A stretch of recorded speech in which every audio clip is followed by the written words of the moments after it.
But today I figured we'd talk to you about something that I find very useful both as a player and as a game master or dungeon master, and that is campaign notebooks. So check it out. What you see before you is an array of my campaign notebooks from over the years.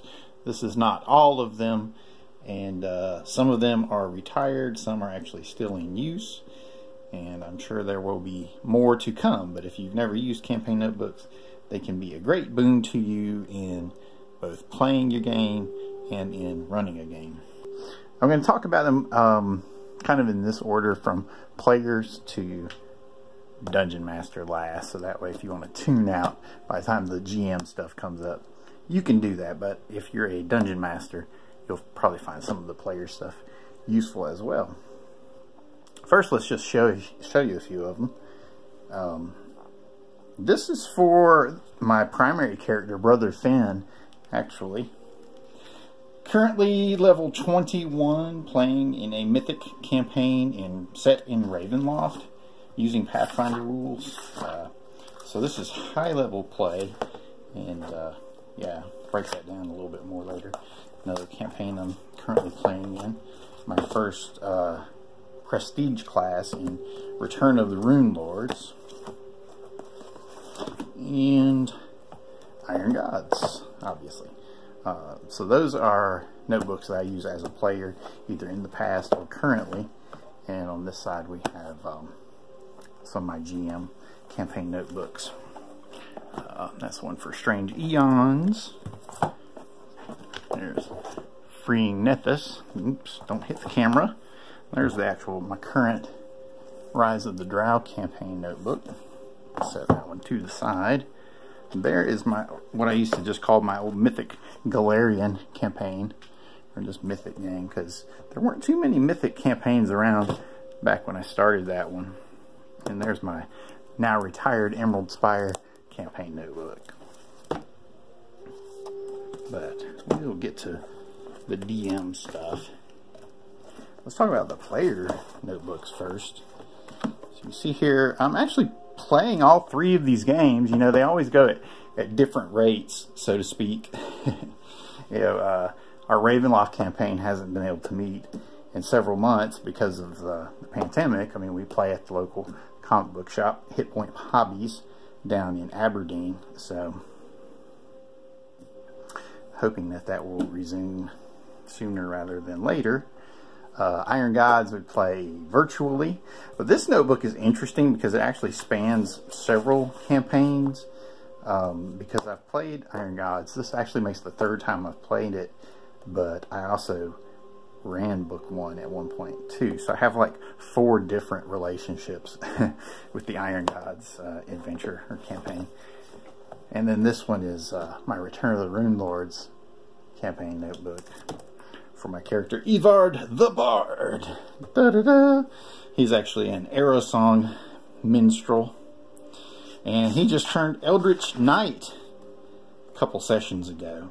So the cool thing about it, I mean, one, it's good to have all of your character, just the sheet itself all in one spot, like a good character folio. I mean, I do recommend getting a folio if you want that kind of thing.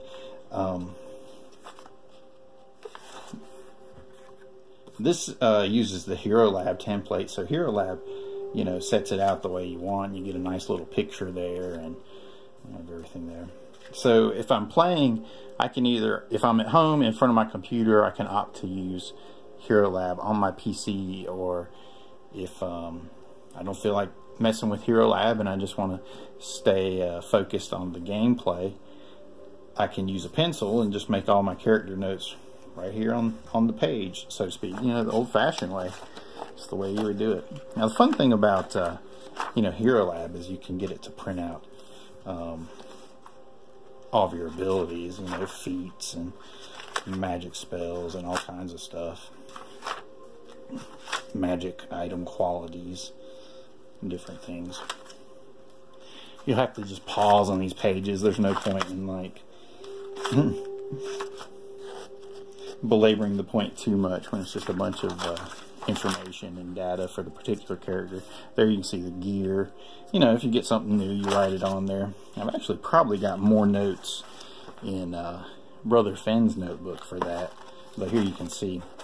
One of the things I like to do is make notes, usually either during the game. Definitely write down anything that's super important, and then I'll underline it, like if it's a person or a group or a location.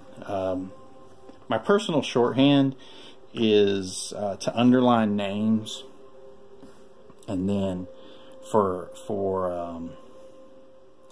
objects or places or things, I will use a broken line, something to that effect. That way I know if I'm going through and I'm trying to remind myself if there was a significant character that showed up in some point in the campaign, you know, I'm not reading both the names of the people and the names of the places. I'm just reading the names of the people, because I skip all the ones that are, you know, places and objects. You know, so little shorthands like that help you out. Here's one. These are actually notes on our current. So this is a whole bunch of Return of the Rune Lord spoilers, but hopefully you're not able to read it too closely. So I'll do it chronologically. Here you can see the date that we actually played in 2019 and flip forward. These are actually, I'll use stickies in my character notebooks to denote ideas for advancement. You know, I'm not real huge on crystallizing ideas for my character at super high levels. I mean, I might have an idea, a vague idea of what I want it to be like, but I'm not one of those people that like does a total build all the way to level 20 with every feat and every skill point spent and every idea of a magic item or whatever I want.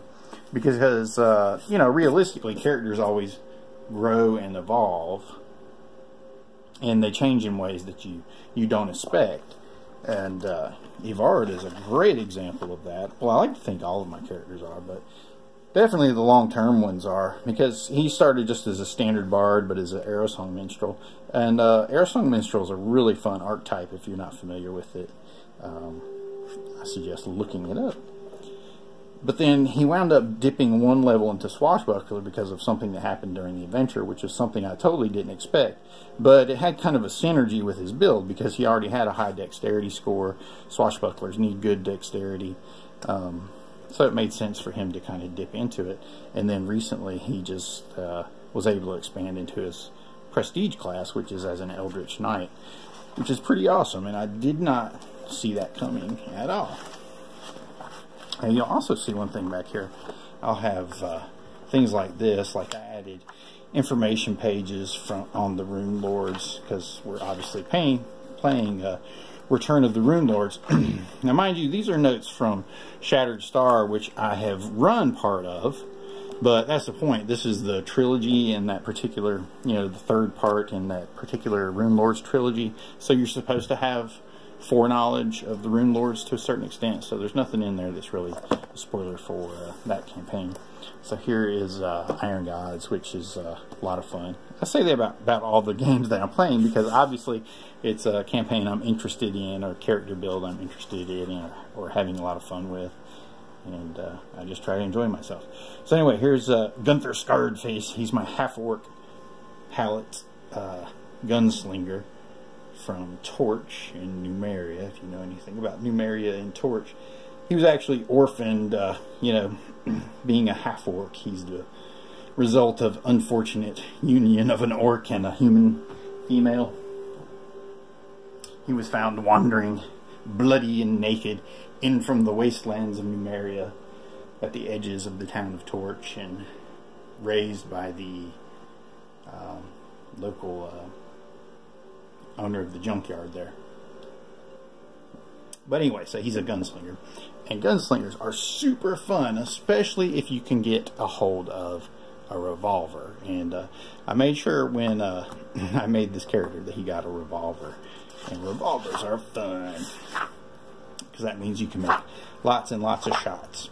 So again, you know, I've got the character sheet up front, and then back here we have, you know, various notes and whatnot. And you'll see that as I might have, you know, a couple different versions of the character sheet. So anyway, there you go. And there's Brother Finn's.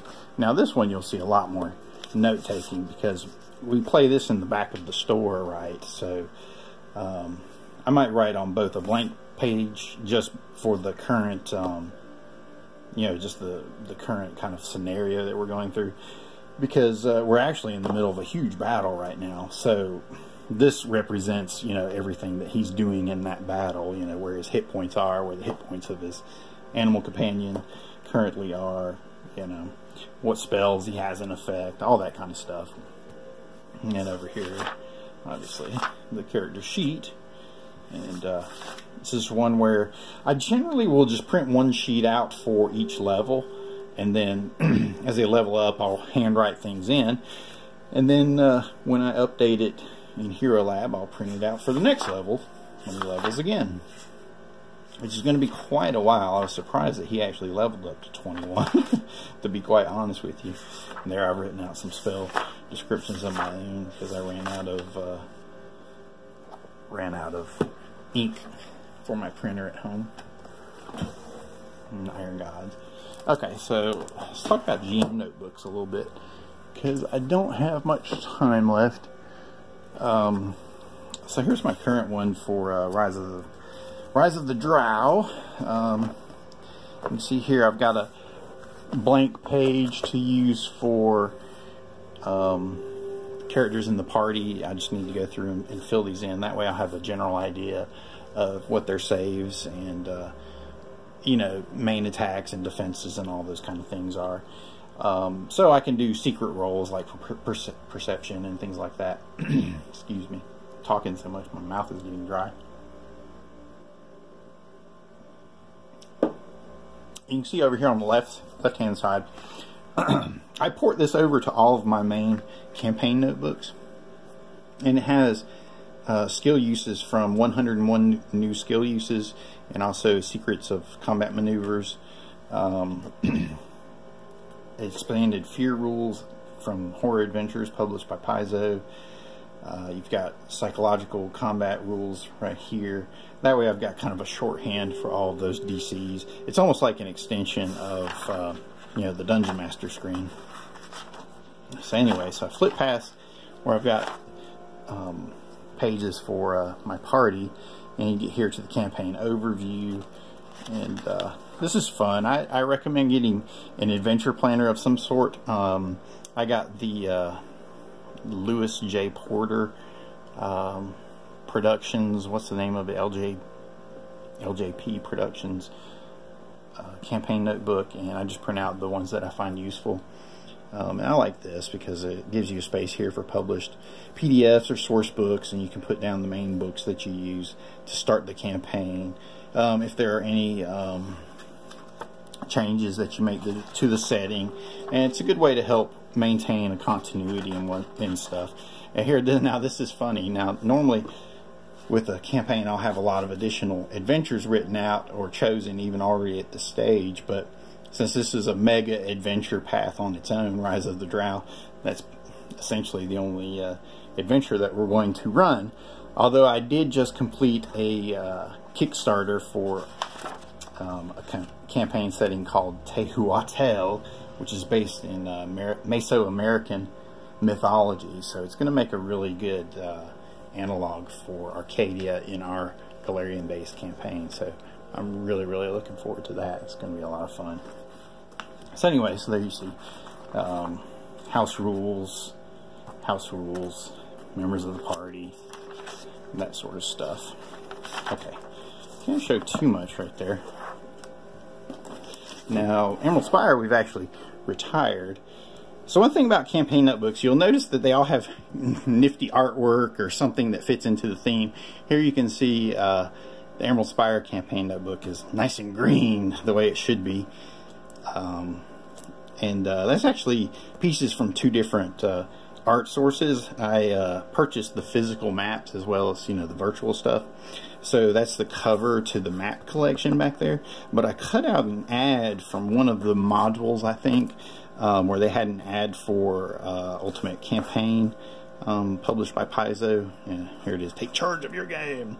And I just kind of superimpose that over the top of that, make a little collage there.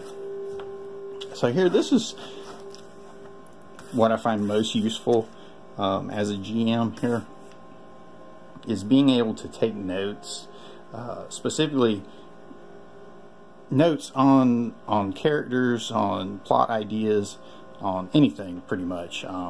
You know, if you have an idea or something you need to look into in the middle of a game, you write it on a note real quick. Or if you have an idea for a particular plot line or a plot twist or something after a game, you write it down.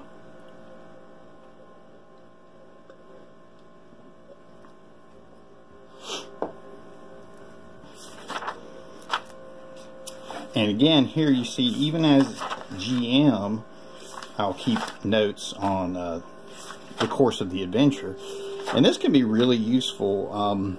Now, when I'm running, you know, the night that I'm actually running the adventure, I can't take notes of what happens. So what I try to do is always write my recap, you know, immediately afterwards. Like if this was a campaign I was running at the local shop, I would write down my notes as soon as I got home.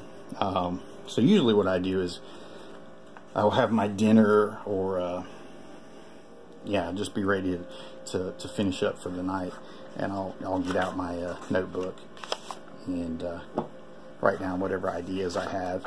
And I will keep my notebook, excuse me, not my ideas, but write down all the events of that night. Though you always write down ideas, because then little ideas will come to you and you write those down. And you want to keep your notebook close at hand kind of for the rest of the night, because even as you go and start getting ready for bed and you're like watching a movie or whatever before you fall asleep, something in the movie will remind you of something that happened during the session, and you'll go, oh, you know what, I should do such and such, or I should follow up in this way, or we should use this as a plot hook next time. So anyway, so here you can see the, my campaign notes that I took for the Emerald Spire. And lastly, I included a section here from the party backstory generator, which is pretty useful. Here you have a page for the party members. You write out each one's name, and you assign a color to them. And then as you move through the generator, you figure out what their relationships are to the various characters in the campaign. Like here, this character is Arena Hollysong, who is the master druid, or the high druid of the Echo Wood there in the River Kingdoms. You know, has you know, spots for different bits of information about those characters: motivations, vocation, trade, hobbies, strengths, faults, weaknesses, other notes. And then over here on the other side, you list the characters from the party that have relationships with Arena. So we had 3 characters, and I try to use their colors again that we assigned to them. So purple for Sarlene, purple for Sarlene, so on and so forth. And quick note about how they met, or whatever their relationship is. And the cool thing about color coding it is you can kind of flip through quickly and then get an idea of everything. This is from the party backstory generator. Here you got location or event. This was the Battle of the North Wall. Involved Curtis and, was it Sarlene? No, it was Caldron. So it was the druid, the drow druid, and the tiefling warlord. I forget what class he actually was. It's, you know, it's one of those nifty classes from Path of War that kind of combines a lot of different things. So anyway, so there you go. You get the basic idea. I could probably shoot a much longer follow-up, even breaking down all the various sections of what to use inside your campaign notebook. Like I've got maps. As you go towards the back, it'll have information about locations. At the very back, I always keep magic items. There you can see monsters. So this will be a monster I used in the past. This is Slender Man in particular. And when I'm actually using them for a current session, they'll be up closer to the front. Here you see Arena Hollysong in the NPCs section. And there's random encounters table. More random encounters tables. And you've got the monsters. Here's the monster page. monster stat blocks, so on and so forth. After the monsters, you'll get to overarching plots or timelines. Like this is a plot section here, Rasmiran storylines, character notes, background ideas. Like sometimes you'll just have an idea and you just jot it down. You might not know exactly where it's going. And here, this is so when you have ideas and they're all random, you arrange it kind of like a story, so each one is kind of its own thread, and you can move them around as you need to. You know, you might be looking at a piece and you say, you know what, that makes more sense over here, and you move it over that way. But again, just find yourself a campaign planner and print out what you need. Sorry, you can hear my loud refrigerator in the background there. Print out what you need. Unresolved issues and leads. Here's all the various plot hooks that they got. Did they resolve them? Yes or no? And I may or may not put what the answer is down here at the end. Here you go, timelines. Timelines are really important if you're running a complex campaign, like something like Strange Eons. Emerald Spire required a timeline. Especially with Paizo, sometimes their timelines will be a little indistinct, a little uncertain. I can't show you too much of Strange Eons. This is an ongoing campaign, though it's currently on hiatus. But you know what? Campaigns can be on hiatus for like 20 years, and you can all of a sudden you can pick them back up in one night, on any given night, as the saying goes. So yeah, so timeline was really important for Strange Eons as well. Yeah, and I can't show you too much of that when it's on hiatus. But so timeline for the Emerald Spire. Right here, here's a little spot in the actual campaign planner for timeline. Here you can see campaign time. You know, current year, Galarian's current year, that was in 4719. Then our real world. You know, sessions, when did it start according to our date, you know, 2/27/2019. And then you'll write down like month names here, so you know. So if you're doing role play and whatnot, and you're talking about the month or the day of the week, you know what you're talking about.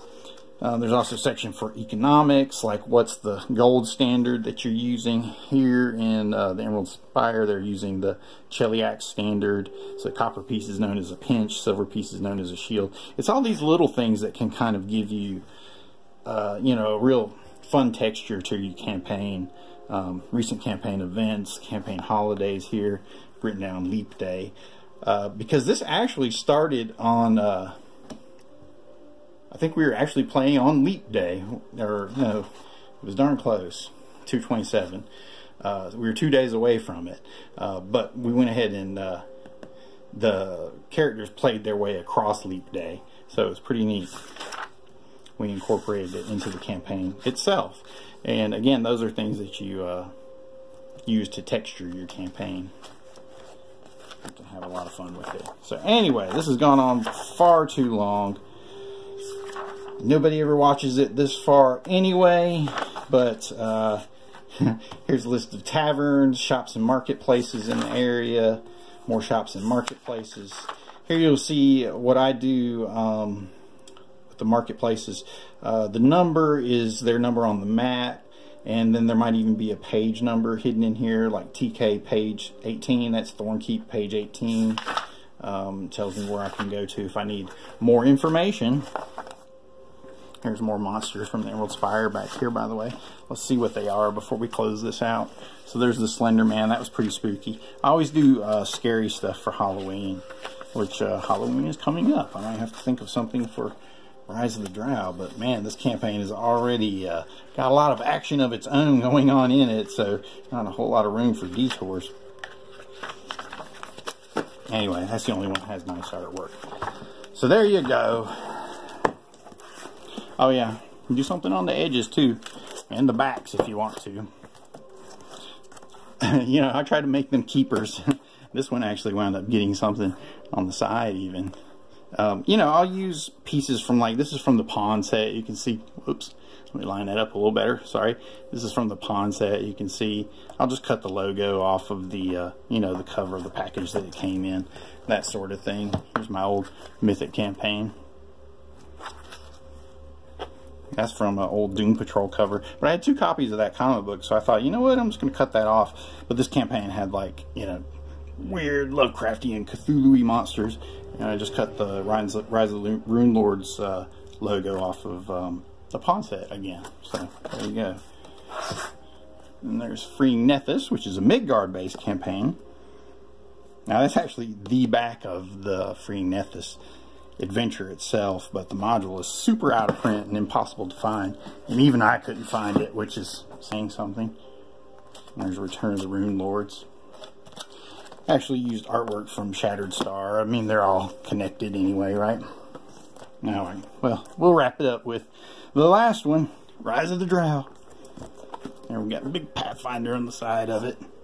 And on the back, cool Drow stuff. So there you go. Thanks for watching, guys. Give this a like.